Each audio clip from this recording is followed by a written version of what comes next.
Let's go.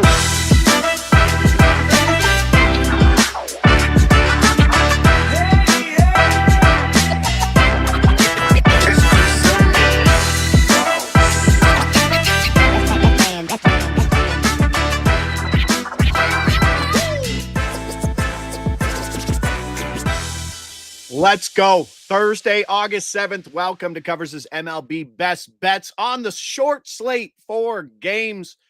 That's what we're getting down the stretch on Thursdays. Wednesday, mixed bag. Show was okay. Pitcher edges and angles. Donut. But hey, some unders were hitting early. Laughing at the under 11.5 from the Jays game. Jays put up a 20-pack. I'm sitting there holding an under 11.5. But hey, 11 runs in the final 2 innings. That bullpen is absolutely garbage. And maybe one of the biggest beatdowns in any series of the year. Toronto heading to the Dodgers for a big series starting tomorrow. Everything's good in Yankees land after they push Bednar for 42 pitches to pick up a much-needed win. Happy Thursday to everybody there in the chat. Thanks for joining us. Don't forget to hit that like button as you enter the door. Bringing on a man who maybe has a team that's in a bit of a slide right now. When everybody was on Jack Flaherty to get the win, everybody was on him. I think they closed at minus 170 for the money line win yesterday, and things got ugly early and often. Good thing you didn't go to yesterday's game, Johnny. Oh, yeah. I think I just got caught, too. I was laughing behind the scenes when you said I had under 11.5. My mic was definitely still on here, even though I was on the show. Maybe they scored 20. Those are the bets where you're just like, well, at the end of the day, it's just minus 1 unit, right? Doesn't matter if it's 12 runs or 20. I lose a unit.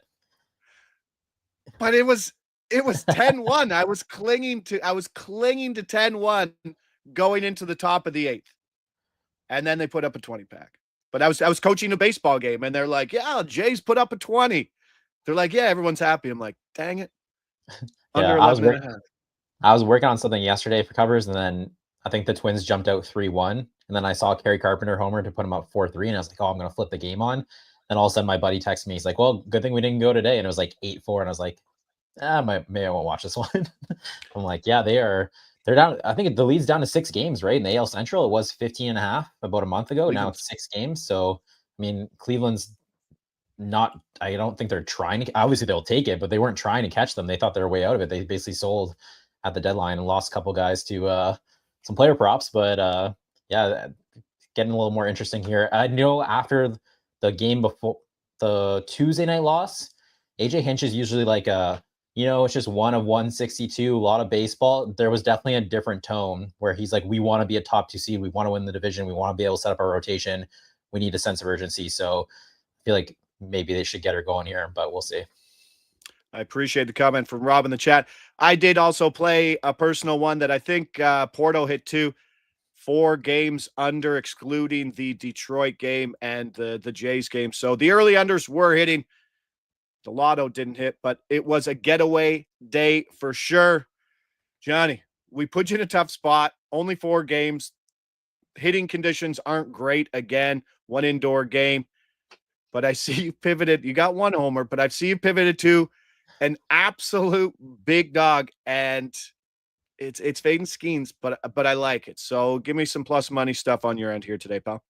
Yeah, we'll do the homer first because I think that game's an afternoon game. So I'm gonna go Julio Rodriguez. I did grab this at plus 520, which was like pretty rogue. I think it's kind of dropped down to like plus 470. I do like this closer to like plus 425. So even plus 470, you can still play this. I know like DraftKings had this at like plus 310 this morning. There's almost a $2 difference. I got this one at FanDuel this morning. And maybe it'll jump back up to plus 500, but even if you're looking at like a plus 470, I do think you can still play this. Couple things. It's kind of a weird matchup because he's going against Shane Smith, who hasn't given up many home runs at all this year. I think he's only given up 10, only 2 to right-handed batters. So you don't necessarily like that angle of it. But you're looking at Julio Rodriguez. He's 1 for 3 against Shane Smith with a home run. And then he's also red hot right now. He has 5 hits his last 3 games here. He has 2 home runs in those games. He also had a walk yesterday. So you're just stacking together like monster games. You see the BVP. I'm really just coming after the price. And like you said, it is an indoor game. I maybe the dome is open. I think it's going to be actually pretty chilly. It's going to be like 65 and sunny. I know the wind, it said the wind was blowing out like 3 miles per hour to left field, which would be his pull side. So whether the dome's closed or dome open, we should be okay here with Julio Rodriguez. So I'm buying the price here. And like you said, I'm going for a big money line price. I've actually faded Paul Skeens a couple of times this year, and it's worked out in my favor. So come back to it. I'm going to go Cincinnati Reds money line plus 150 here against Skeens. So Brady Singer is the starting pitcher here for the Reds. This was kind of more what caught my attention, was that angle of it was, Brady Singer's last 2 starts, I think he's given up 1 run and 18 strikeouts. So he's throwing the ball really well at this moment. And Paul Skeens, I feel like he's just one of those guys like in the market where not too many people are interested in betting on the Pirates, but the second Paul Skeens is pitching, everyone kind of gravitates towards, like, it's really hard when you're betting money lines to go against really good starting pitchers. I think a lot of people you kind of put all your effort into like that side of the handicap and stuff. And I just think there's just an edge on this price because Paul Skeens is one of those popular guys. It's one of those days where they can get people to bet on the Pirates. I think this should be closer to like plus 110. That's a pretty good gap when you're looking at money lines. You don't really see too big of a probability gap in money line pricing. So I can take the Reds plus 150. There are also a bunch of their player props were kind of showing up like individual players, nothing crazy, but there was like 5 or 6 guys who were kind of showing an edge to their over. So like that also kind of highlights that the market might be a little like fading the Reds a little too much here. So I'm going to take the Reds. I might have to get on that Reds money line. I do like that. It could be 1-1 by the time both pitchers are out. And then all of a sudden you're looking at, I think, bullpen. Exactly. If it turns into a bullpen game, I think it's favors Cincinnati slightly in terms of a money line price. So plus 150 is a big number. I think it's saw it at like plus 142 at DraftKings. So that's something I'll probably get on right after these picks. But hey, Thursday here, back again tomorrow, small slate, get some other work done, get your NFL preseason prep done here, John. 3 games going today. How excited are you for today's slate? Of NFL preseason?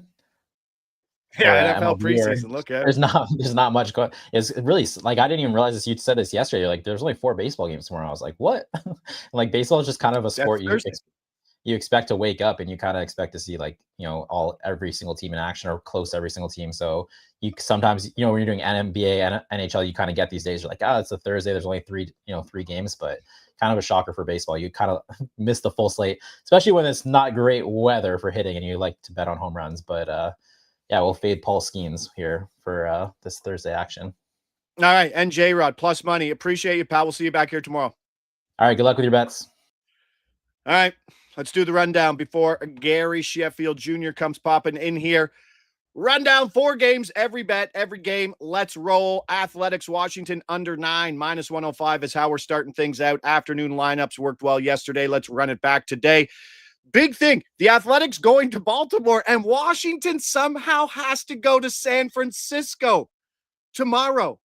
They're leaving quickly. This is why the afternoon game's there. If you don't like this under because you're scared of Mitchell Parker, I understand, but Washington team total under 2.5 plus 115 is also in my account as well. Jacob Lopez has been absolutely great. 2.7 ERA over his last 10 starts, 0 runs over his last 2 turns. Washington bottom 5 offense since the return to action. I get it. Mitchell Parker is bad, but this total's gone from 9.5 to 9. I think a lot of that's being priced in. We could see some missing bats in this Athletics lineup. 78 degrees, 10 winds blowing right to left, good pitching weather. The bat has this at a fair price as minus 138. Chicago, Seattle, lopsided game of the day. Let's not overthink it. Logan Gilbert to get the win, minus 120. The guy's going to go 21 outs. The guy could go 10 strikeouts today. Biggest favorite on the board, as I said, minus 290 home favorites versus Shane Smith and the White Sox. Shane Smith, he's not even terrible, but he is absolutely running out of gas down here in the stretch. 9.93 ERA over his last 6 starts, where he's pitched to just 22 innings. He hasn't touched 15 outs in 6 straight games. Gilbert, as I said, double-digit Ks plus 215. Chicago, which I talked about it. I talked about it on Visson yesterday. Chicago's going home after 2 series on the West Coast. They played the Halos and they're playing Seattle, and they got to host Tampa Bay tomorrow. coming back home with all those responsibilities, and you've seen it on the hockey show, we talk about it with Carlo all the time, coming back after that long trip to a household that needs you in the summer just adds things to your plate that maybe aren't quantifiable, but certainly do exist. Chicago could put an absolute dud up on the board today, and I'm here for it. Miami, Atlanta.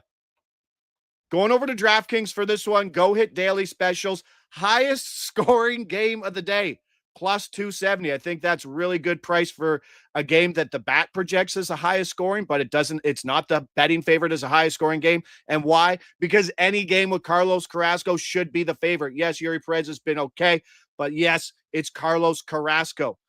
If Washington mails it in the early game, Paul Skeens dials it up.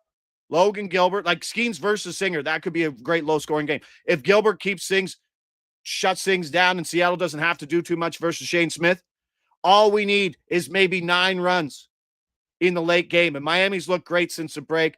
They've proven me wrong a couple times in terms of this lineup not having any dollars to it, but some guys who are absolutely playing lunch pail baseball.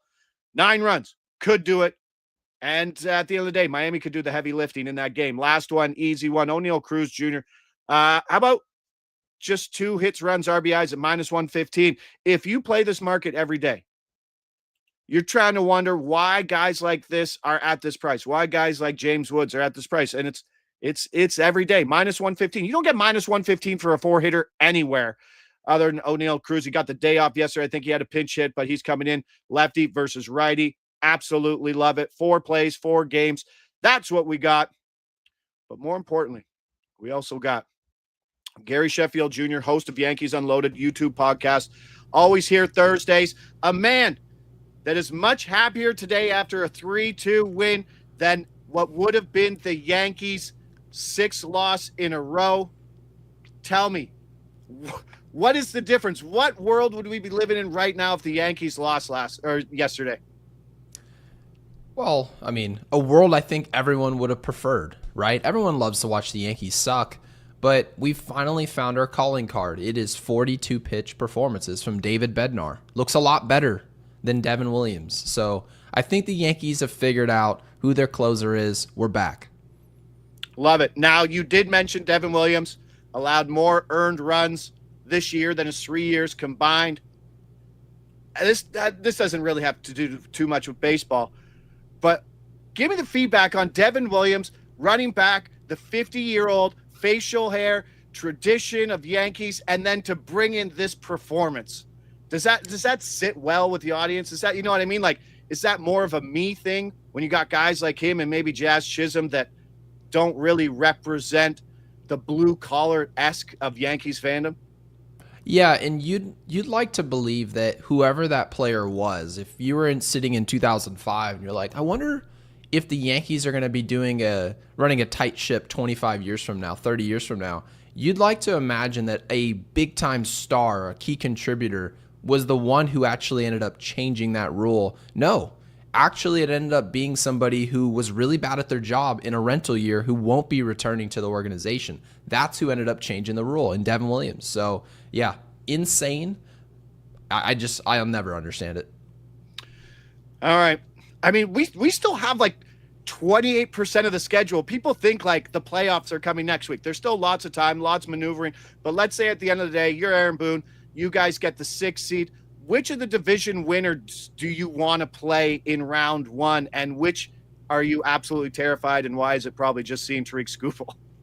You know, I don't really know who I would want to tee up, but I know who I don't want to play, and that's Toronto, believe it or not. I'm sitting there watching them all year. Toronto's sort of good at what the Yankees are really poor at, and that's what helps you win in the postseason. Toronto puts the ball in play.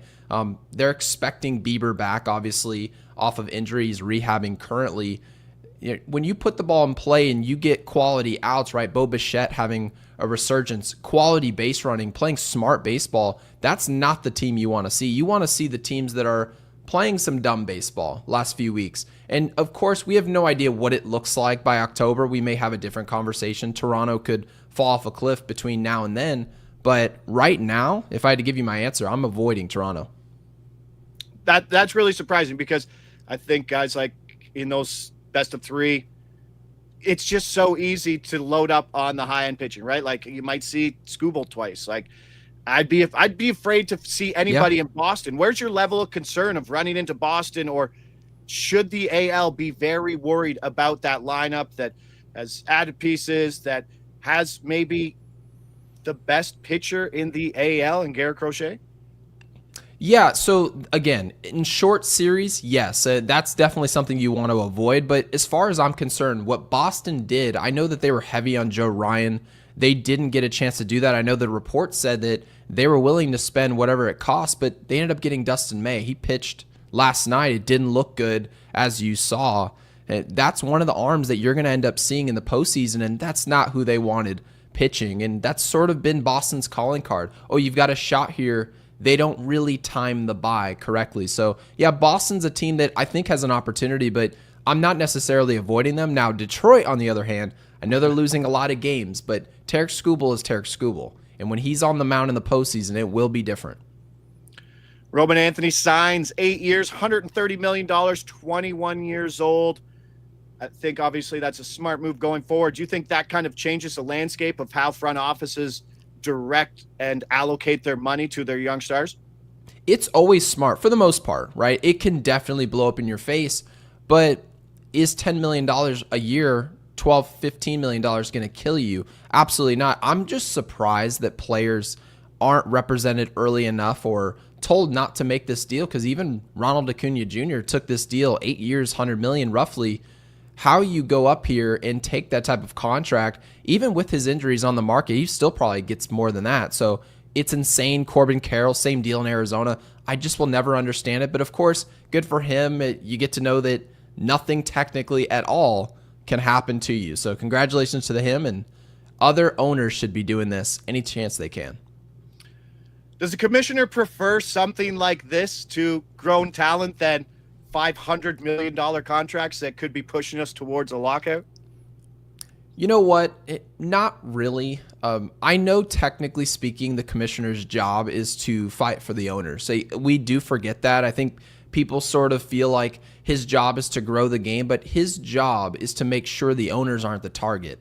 And I'll tell you what, the fastest way to make owners a target is when they're trying to avoid paying players, I guess, what they're worth. Because even when we see $700 million, those players make those owners a lot more money than what we think. So, yeah, we are absolutely headed towards a lockout. It sucks, but there's nothing at this point we can do about it.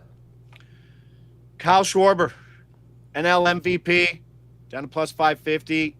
I haven't really been buying it. Are you buying it? No. The only thing I'll give Kyle Schwarber that's helping, and this is something I brought up at the beginning of the year, Shohei Ohtani, right, and his RBI numbers aren't going to be the same. He's leading off of that Dodgers team. Well, Kyle Schwarber's sandwiched, right, between Trey Turner and Bryce Harper. His numbers are going to look a little different. And when you drive in 130, and that's seeming like what we're going to see, it does help him. And he's hit 40 bombs. So Kyle Schwarber is having a monster season, and I almost feel like maybe he's going to fall just short of the MVP, which is fine, because he may also be tiptoeing towards Cooperstown with these counting stats. Pretty ridiculous conversation I never thought we would have. But Giancarlo Stanton, in the same regard, those counting stats, they do something big when it's all said and done. I think if you have kids and you tell them about the world of Mike Stanton and you introduce them to Mike Stanton, first of all, they didn't know players could change names. But then you show them Marlon Stanton, and life is different for kids seeing stuff that happened back in that time. Got to touch on Boone, obviously, and the A-Rod Jeter comments about accountability. Can we say that A-Rod is slightly hypocritical in terms of the accountability? I don't think he wasn't the most hustle on, hustle off fielder that we saw, not as much as Derek Jeter was. Him calling out Boone and calling out players for accountability, do you see that as slightly hypocritical or no?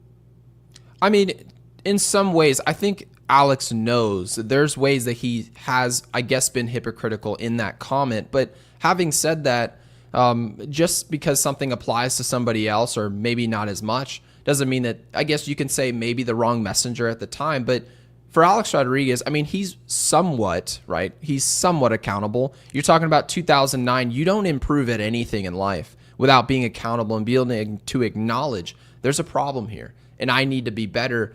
And so for me, I think that Aaron Boone finds himself in the exact same situation. It's not good enough, and I need to be better. This is not good. Right now, they just won the tiebreaker against Texas to be the third team in the wild card, just in case you tie a Texas team who nobody expects to win anything.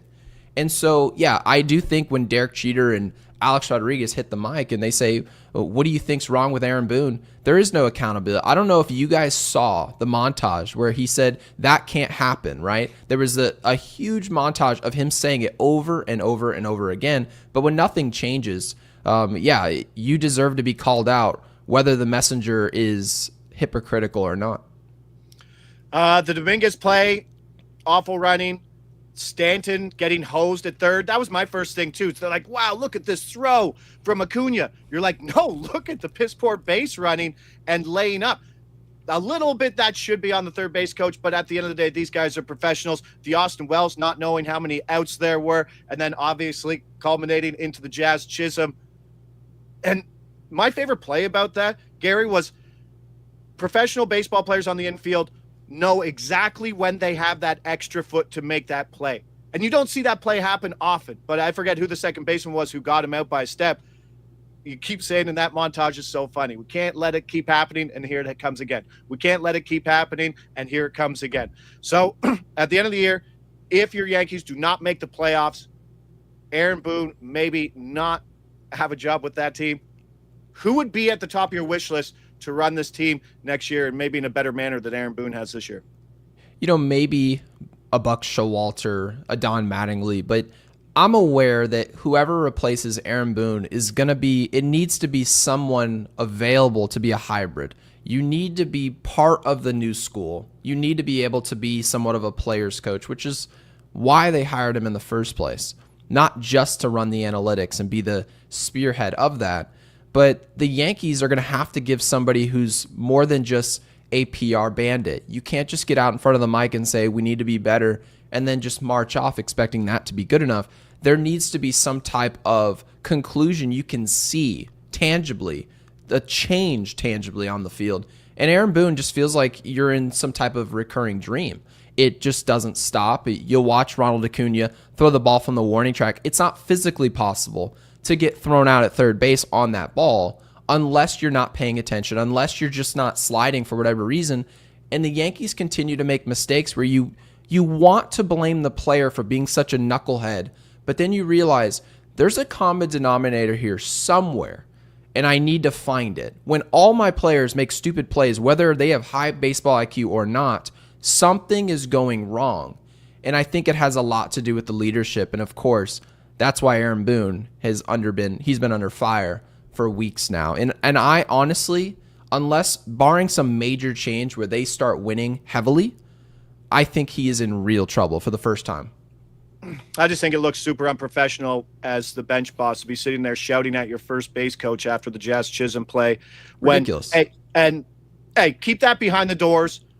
You wouldn't do that to the player. Don't do that to the coach. But who put that coach there? Ultimately, that's you, and he's going to have to deal with these issues. But like you said, 28%, 40-plus games, still a long grind.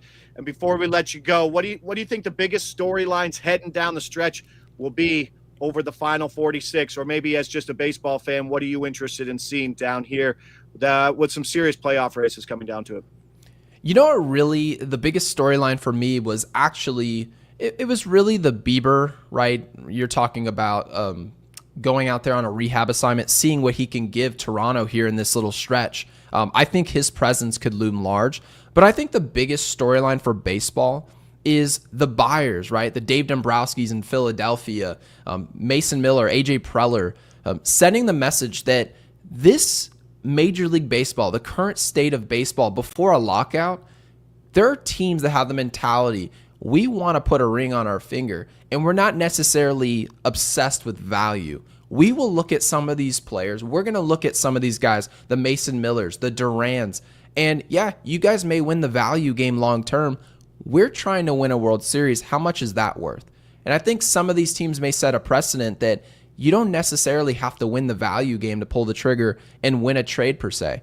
You want to win, and that should be the goal. So I'm going to be watching San Diego. I'm going to be watching Philadelphia. Now, I'm a Yankees fan, of course, always rooting for us to win it all. But when you look at these teams do it big at the deadline, sometimes there is a difference to be made, right? And you saw it last year with the Dodgers. They go get some starting pitching, and it wasn't an ace necessarily. It's Flaherty, and he ends up being the difference maker, really the catalyst for them to kind of be the glue in October. So, yeah, I think the idea of being aggressive at the deadline, for me, is the storyline.